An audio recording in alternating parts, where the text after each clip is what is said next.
স্বামীর কাছে স্ত্রীরা এই চারটি জিনিস দাবি করলে স্বামী যদি তা পূরণ না করে ওই স্বামী জাহান্নামে চলে যাবে। স্ত্রীকে বিয়ে করার পরে শুধু খালি তাকে দিয়ে ঘরের কাজ করালা, তার থেকে শুধু খালি খেদমত নিলা, তার সাথে গোলামের মতো আচরণ করলা, নবী করিম সাল্লাল্লাহু আলাইহি সাল্লাম বলছেন তুমি যদি তার হক আদায় না করো কিয়ামতের ময়দানে আল্লাহর কাছে এক পা সামনে এগোতে পারবা না, তুমি জান্নাতে যেতে পারবা না। একবার নবী করিম সাল্লাল্লাহু আলাইহি সাল্লামের কাছে সাহাবারা আসলেন, এসে বললেন ইয়া রাসূলুল্লাহ আমাদের স্ত্রীদের ব্যাপারে কোন হক আছে নাকি? নবী করিম সাল্লাল্লাহু আলাইহি সাল্লাম বলেছেন চারটি হক যদি স্ত্রীদের আদায় না করো আর স্ত্রীরা যদি তোমাদেরকে ক্ষমা না করে মনে রাখবা একবার জান্নাতের দিকে যেতে পারবা না। বড় কঠিন কথা। স্ত্রীর মর্যাদা বোঝাতে গিয়ে আল্লাহ সুবহানাহু ওয়া তাআলা বলেছেন হুন্না লিবাসুল লাকুম ওয়া আনতুম লিবাসুল লাহুন্না, তোমরা একে অপরের পোশাক। এই জায়গাটাতে আল্লাহ পাক স্বামী এবং স্ত্রীকে সমান অধিকারের কথা বলে দিয়েছিলেন। এই জন্য অবশ্যই খেয়াল রাখতে হবে আপনার স্ত্রীকে আপনি সর্বোচ্চ তাকে মর্যাদা দিতে হবে, তার অধিকার আপনাকে আদায় করতে হবে। প্রথম নাম্বার হচ্ছে সে যদি আপনার কাছে মোহরানা দাবি করে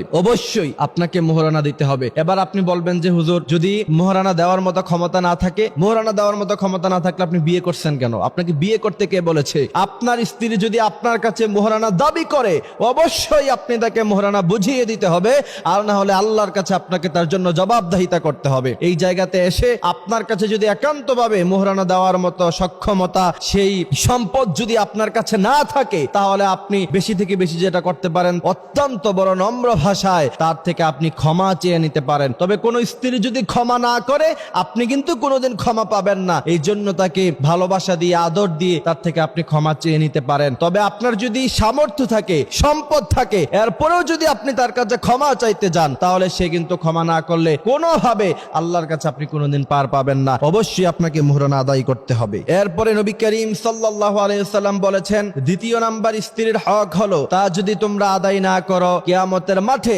আল্লাহ সুবহানাহু ওয়া তাআলা তোমাদেরকে জান্নাত দিবেন না। সেই বিষয়টা হচ্ছে তুমি যেই দামের কাপড় পরো তোমার স্ত্রীকে তুমি সেই দামের কাপড় পরাতে হবে। আপনি দামি দামি ব্র্যান্ডের কাপড় পরলেন, দামি দামি ব্র্যান্ডের জুতা পরলেন, কিন্তু স্ত্রীকে কাপড় কিনে দেওয়ার সময় 500 টাকা দামের, 200 টাকা দামের, 300 টাকা দামের থ্রি পিস তার জন্য কিনলেন, কম দামি বোরকা কিনলেন, কম দামি জুতা কিনলেন, আর অপর দিকে আপনি দামি দামি জুতা কাপড় পাঞ্জাবি টুপি ইউজ করলেন। মনে রাখবেন আল্লাহ সুবহানাহু ওয়া তাআলার কাছে আপনাকে জবাবদিহিতা করতে হবে। আপনি যেই মানের কাপড় ব্যবহার করেন, যেই মানের জুতা ব্যবহার করেন, অর্থাৎ যেই মানের আসবাবপত্র আপনি ইউজ করেন অবশ্যই আপনার স্ত্রীকে সেই মানের আসবাবপত্র আপনাকে দিতে হবে। তৃতীয় নাম্বার হচ্ছে আপনি যেই মানের খাবার খান স্ত্রীকেও সেই মানের খাবার খাওয়াতে হবে। আপনি রেস্টুরেন্টে যান, আপনি কাচ্চি ভাইতে যান, কাচ্চি ডাইনে গিয়ে প্রায় আপনি কাচ্চি খান কিন্তু স্ত্রীকে জীবনে কোনোদিন কিনে দিলেন না, তাকে বিরিয়ানি খাওয়ালেন না। না, নবী করিম সাল্লাল্লাহু আলাইহি সাল্লাম বলেছেন তুমি যেই মানের খাবার খাও অবশ্যই তোমার স্ত্রীকে তুমি সেই মানের খাবার খাওয়াতে হবে। চতুর্থ নাম্বার হচ্ছে দুটি হক, সেই দুটি হক আপনাকে আদায় করতে হবে। একটি হচ্ছে বর্জনীয় আর একটি হচ্ছে করণীয়। যেমন কখনো আপনি তাকে গালিগালাজ করতে পারবেন না। দ্বিতীয় নাম্বার হচ্ছে আপনি কখনো তার চেহারায় আঘাত করতে পারবেন না, তাকে আপনি সর্বোচ্চ সম্মান দিতে হবে, এটা হচ্ছে করণীয়। এই জন্য প্রিয় ভাইয়ের আমার এইসব বিষয়গুলি আল্লাহ সুবহানাহু ওয়া তাআলা আমাদেরকে খেয়াল রাখার তৌফিক দান করুক। তার কারণ হলো আল্লাহ সুবহানাহু ওয়া তাআলা এই যে সিস্টেম স্বামী এবং স্ত্রী, এটা একটা সুন্দর একটা জীবন ব্যবস্থা। যেই সমস্ত